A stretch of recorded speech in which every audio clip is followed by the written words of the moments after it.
ನಮ್ಮ ಭೂಮಿ ಇದು ಪ್ರಕೃತಿಯ ಪ್ರಿಯತಮ ಕೃತಿಯಾಗಿದೆ. ಶಾಂತಿಯ ನೆಲ, ಜೀವಿಗಳ ಇಡೀ ಕೌಟುಂಬಿಕ ಕಥೆಗಳನ್ನು ಸೇರಿಸುವ ಒಂದು ಶ್ರೇಷ್ಠ ಆಲಯ. ಪ್ರಾಣಿ ಪ್ರಪಂಚದ ಹಕ್ಕಿಗಳು, ಕೀಟಗಳು ಮತ್ತು ರೈತ ಮಿತ್ರ ಜೇನುಹುಳುಗಳು, ಕಾಡು ಪ್ರಾಣಿಗಳು, ಗೃಹ ಪ್ರಾಣಿಗಳು, ಸಮುದ್ರ ಜೀವಿಗಳು, ಭೂಮಿಯ ಹುಟ್ಟಿನಿಂದಲೇ ಈ ಸಮರಸತೆಯ ಜೀವನ ಸಾಗಿಸುತ್ತಿತ್ತು. ಪ್ರಕೃತಿಯು ಸದಾ ಶಾಂತಿಯ ಸೂರ್ಯನನ್ನು ಆರಾಧಿಸುತ್ತಿತ್ತು. ಇಂದಿಗೂ ಈ ಭೂಮಿಯ ಮೇಲೆ ಅನೇಕ ಜೀವಿಗಳು ತಮ್ಮ ಅಸ್ತಿತ್ವವನ್ನು ಉಳಿಸಿಕೊಂಡಿವೆ. ಪ್ರಾಣಿ ಪ್ರಪಂಚದ ಹಕ್ಕಿಗಳು, ಮರಗಳು, ನದಿಗಳು ಇವೆಲ್ಲ ನಮ್ಮ ಭೂಮಿಯ ಸೌಂದರ್ಯದ ಜೀವಂತ ಚಿಹ್ನೆಗಳಾಗಿವೆ.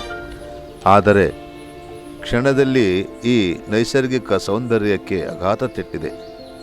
ಪ್ರಕೃತಿಯ ತಾಳಮೇಳ ಹದಗೆಡುತ್ತಿವೆ, ಜೀವಿಗಳು ತೊಂದರೆ ಅನುಭವಿಸುತ್ತಿವೆ. ನಾವು ಈಗಲೇ ಏನಾದರೂ ಮಾಡಬೇಕಿಲ್ಲವೇ? ಈ ಭೂಮಿಯ ಸೌಂದರ್ಯವನ್ನು ಉಳಿಸಲು ನೀವು ಸಿದ್ಧರಿದ್ದೀರಾ?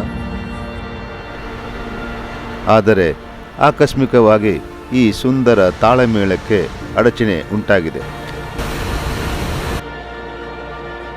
ಪ್ರಕೃತಿಯ ಸಮತೋಲನ ಹದಗೆಟ್ಟಿದೆ. ಜೀವಿಗಳ ಹೆಜ್ಜೆ ಹಿಂಜರಿಯುತ್ತಿದೆ.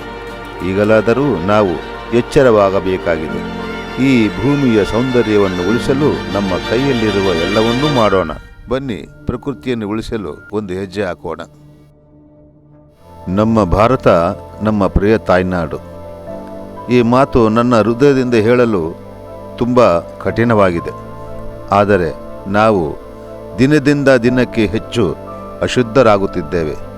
ಮನೆಗಳ ಮಧ್ಯದಲ್ಲಿ ತಳ್ಳಿದ ಈ ಕಸವನ್ನು ನೋಡಿ. ಇಂತಹ ತ್ಯಾಜ್ಯವು ಅನೇಕ ರೋಗಗಳಿಗೆ ಕಾರಣವಾಗುತ್ತದೆ. ಕಸ ಕಡ್ಡಿ ಹಾಗೆಯೇ ಬಿಟ್ಟು ಹೋದರೆ ಅದರ ಪರಿಣಾಮವು ನಮ್ಮ ಪರಿಸರವನ್ನು ಸಂಪೂರ್ಣ ಹಾಳು ಮಾಡಬಹುದು. ಮೇಲಿನಿಂದ ನಾವು ಬಳಸುತ್ತಿರುವ ಪ್ಲಾಸ್ಟಿಕ್ ನಮ್ಮ ತಾಯಿ ಪ್ರಕೃತಿಯನ್ನು ಧ್ವಂಸಗೊಳಿಸುತ್ತಿದೆ. ಈ ದೃಶ್ಯವನ್ನು ನೋಡಿ ಪ್ರಿಯ ವೀಕ್ಷಕರೇ, ಮಾನವರ ಮೇಲೆ ಲಜ್ಜೆ ಪಡೋಣ. ಈಗಲಾದರೂ ಬದಲಾವಣೆ ತರೋಣ. ಈ ಪರಿಸ್ಥಿತಿಯನ್ನು ಕಂಡು ತತ್ತರಗೊಳ್ಳಬೇಕಾದ ಸಮಯ ಬಂದಿದೆ. ನಾವು ನಮ್ಮ ತಾಯಿ ಪ್ರಕೃತಿ ಮಾಡಿದ ಹಾನಿ ಅರ್ಥೈಸುವ ಸಮಯ ಬಂದಿದೆ. ನಮ್ಮ ಮುಂದಿನ ತಲೆಮಾರಿಗೋಸ್ಕರ, ನಮ್ಮ ತಾಯ್ನಾಡಿಗೋಸ್ಕರ ನಾವು ಈಗ ಬದಲಾವಣೆ ತರಬೇಕಾಗಿದೆ. ನಾನು ಈ ವಿಡಿಯೋವನ್ನು ನೋಡುತ್ತಿರುವ ಪ್ರತಿಯೊಬ್ಬರಿಗೂ ಹೇಳುತ್ತೇನೆ, ನೀವು ನಿಮ್ಮ ಸುತ್ತಮುತ್ತಲವನ್ನು ನೋಡಿ. ನಿಮ್ಮ ಪ್ರದೇಶಗಳಲ್ಲಿ, ಪಟ್ಟಣಗಳಲ್ಲಿ ಮತ್ತು ಗ್ರಾಮಗಳಲ್ಲಿ ಸ್ವಚ್ಛತೆಯನ್ನು ಕಾಪಾಡಲು ತಕ್ಷಣ ಒಂದು ಹೆಜ್ಜೆ ಇಡಿ. ಇಲ್ಲದಿದ್ದರೆ ಶೀಘ್ರದಲ್ಲಿಯೇ ದೊಡ್ಡ ದೊಡ್ಡ ಸಮಸ್ಯೆಗಳು ಮತ್ತು ರೋಗಗಳು ನಮ್ಮ ಮುಂದಿರುತ್ತವೆ. ಈಗಾಗಲೇ ಕೆಲವು ಸಮಸ್ಯೆಗಳು ಬಂದಿವೆ ಮತ್ತು ಈ ಸುಂದರ ಪ್ರಕೃತಿಯನ್ನು ಹಾಳು ಮಾಡಿವೆ. ನಿಮಗೆ ಗೊತ್ತೇ ಆ ಸಮಸ್ಯೆಗಳು ಯಾವುವು ಅಂತ? ಈ ಸುಂದರವಾದ ಗ್ರಹದ ಪ್ರಕೃತಿಯನ್ನು ಮಾನವರು ಹೇಗೆ ನಾಶಪಡಿಸುತ್ತಿದ್ದಾರೆ ಎಂಬುದನ್ನು ಕೆಲವು ತುಣುಕುಗಳನ್ನು ನೋಡೋಣ ಬನ್ನಿ.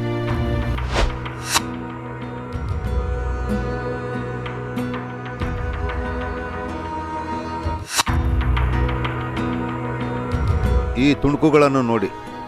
ನಮ್ಮ ಪವಿತ್ರ ಗಂಗಾ ನದಿಯನ್ನು ನಾವು ಹೇಗೆ ನಾಶ ಮಾಡುತ್ತಿದ್ದೇವೆ ಎಂಬುದನ್ನು ಮನಗಾಣಿಸುವ ದೃಶ್ಯ ಇದು. ಈ ನದಿ ನಮ್ಮ ಆಧ್ಯಾತ್ಮಿಕತೆ ಮತ್ತು ಸಂಸ್ಕೃತಿಯ ಪ್ರತೀಕ. ಇಲ್ಲಿ ತ್ಯಾಜ್ಯ ಪ್ಲಾಸ್ಟಿಕ್ ಚೀಲಗಳು, ಜ್ಯೂಸ್ ಪ್ಯಾಕೆಟ್ಗಳು, ನೀರಿನ ಬಾಟಲಿಗಳು ಮತ್ತು ಕವರ್ಗಳು ಹರಿದು ಬರುತ್ತಿವೆ.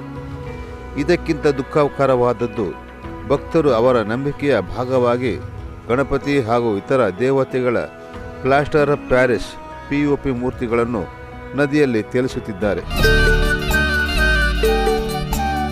ಸೋರುತ್ತಿಹುದು ಮನೆಯ ಮಾಳಿಗೆ,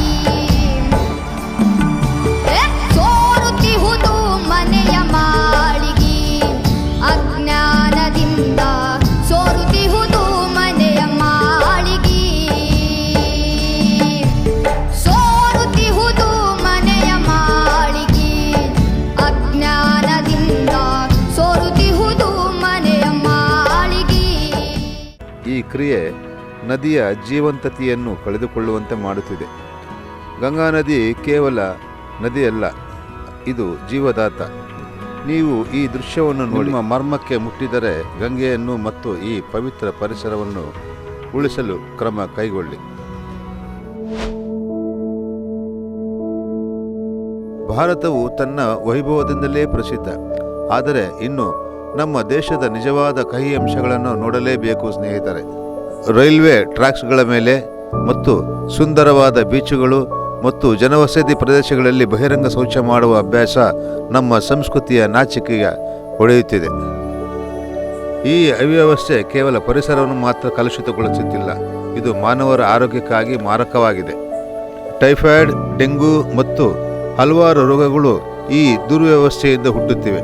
ಇದು ನಮ್ಮ ಸಮಾಜದ ಅರ್ಥಶಾಸ್ತ್ರ ಮತ್ತು ಜೀವನ ಮಟ್ಟದ ಮೇಲೆ ದುಷ್ಪರಿಣಾಮ ಬೀರುತ್ತಿದೆ. ನಾವು ಪ್ರತಿ ಕ್ಷಣದಲ್ಲಿ ಸ್ವಚ್ಛತೆಯನ್ನು ಅಲಕ್ಷ್ಯ ಮಾಡುತ್ತಿದ್ದೇವೆ. ನಮ್ಮ ಭವಿಷ್ಯ ಕತ್ತಲೆಯಲ್ಲಿಡಲು ಕಾರಣವಾಗುತ್ತಿದೆ.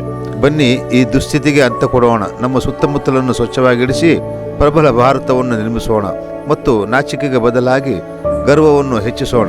ಒಂದು ಹೆಜ್ಜೆ ಸ್ವಚ್ಛತೆಯತ್ತ.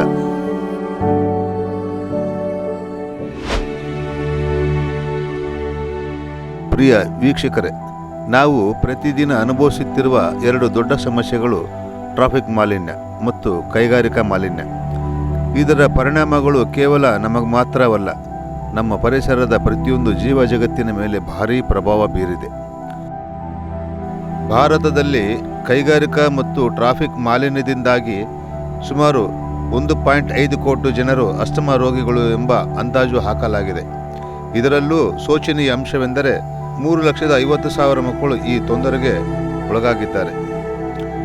ಪ್ರಕೃತಿಯ ಸಂಪತ್ತನ್ನು ಕಳೆದುಕೊಂಡು ಕಲುಷಿತ ಗಾಳಿಯನ್ನು ಉಸಿರಾಡುವ ಪರಿಸ್ಥಿತಿಯ ಪರಿಣಾಮವಾಗಿ ಅನೇಕ ಕುಟುಂಬಗಳು ಕಷ್ಟಪಡುವಂತಾಗಿದೆ. ಮಾಲಿನ್ಯದ ಈ ಭಾರೀ ಹೊಣೆಗಾರಿಕೆಯನ್ನು ತಡೆಯದೆ ಮುಂದುವರೆದರೆ ನಮ್ಮ ಮುಂದಿನ ಪೀಳಿಗೆಗೆ ಸುಸ್ಥಿರ ಆರೋಗ್ಯವನ್ನು, ಶುದ್ಧ ಪರಿಸರವನ್ನು ನೀಡಲು ಸಾಧ್ಯವಾಗುವುದಿಲ್ಲ. ನಾವು ಈಗಲೇ ಅಲಕ್ಷ್ಯ ತೊರೆದು ಜಾಗೃತರಾಗಬೇಕು. ವಾಹನ ಬಳಕೆಯನ್ನು ಕಡಿಮೆ ಮಾಡಿ ಕೈಗಾರಿಕಾ ಮಾಲಿನ್ಯವನ್ನು ನಿಯಂತ್ರಿಸಲು ಒತ್ತಾಯಿಸಿ ಮತ್ತು ಮಾಲಿನ್ಯ ಮುಕ್ತ ಭಾರತದತ್ತ ಹೆಜ್ಜೆ ಹಾಕೋಣ.